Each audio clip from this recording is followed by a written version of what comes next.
இதெல்லாம் எப்படி பண்ணுறீங்க, என்ன மேஜிக் பண்ணுறீங்க அப்படின்னு நிறைய பேர் என்ன கேட்டிருக்காங்க. நான் மேஜிக் தான் பண்ணுறேன். அந்த மேஜிக் செய்யக்கூடிய ஆள் தான் கேளக்கியர் சித்தர். நீங்கள் இவரை நான் சொல்கிற மந்திரத்தை நீங்கள் ஆத்மார்த்தமாக சொல்லுங்கள், இதை விட பயங்கர சக்தியாக உங்களுக்கு செய்வார் அப்படின்னு. இன்னைக்கு எங்கள் கோயிலுக்கு வரக்கூடிய எல்லாருமே மிரண்டு போய் இருக்கிறாங்க. இவர்கிட்ட ஆனால் என்னமோ இருக்குது அப்படிங்கிறதுல ரொம்ப தெளிவாக இருக்காங்க.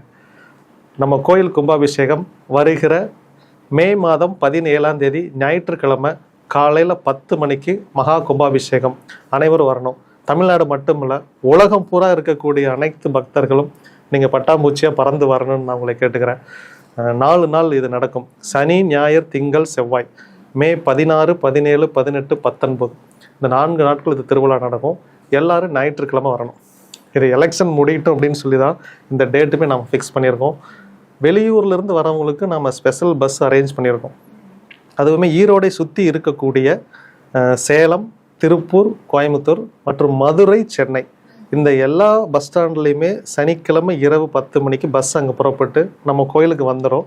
அதேமாரி ஞாயிற்றுக்கிழமை நைட்டு 10 மணிக்கு அதே பஸ் ஸ்டாண்டில் பக்தர்களை இறக்கி விட்டுறோம். இந்த பேருந்து வசதி ஏற்பாடும் நம்ம பண்ணியிருக்கிறோம். நைட்டில் வந்து அங்கே தங்க முடியுமா? தாராளமாக தங்க முடியும். அதற்கும் அனைத்து வசதிகளும் செய்யப்பட்டிருக்கு. எனக்கே இப்போ ஆச்சரியமாக இருக்குது. பின்னாடி திரும்பி பார்த்தோம்னா நான் சொன்னேன், கிழக்கு என்னை என் பிரச்சனைலேருந்து விட வச்சுட்டு அவங்களுக்கு ஒரு பெரிய கோயில் கட்டுவேன். போன வருஷம் வந்து நான் சொன்னேன் கோயில் கட்டிட்டேன், ஆனால் அது ஒரு சின்ன கோயில். இப்போ இந்த வருஷம் தான் அதை நான் நிறைவேற்றினேன். நான் இவருக்கு ஒரு பெரிய கோயில் கட்டுறேன்னு தான் சொன்னேன்.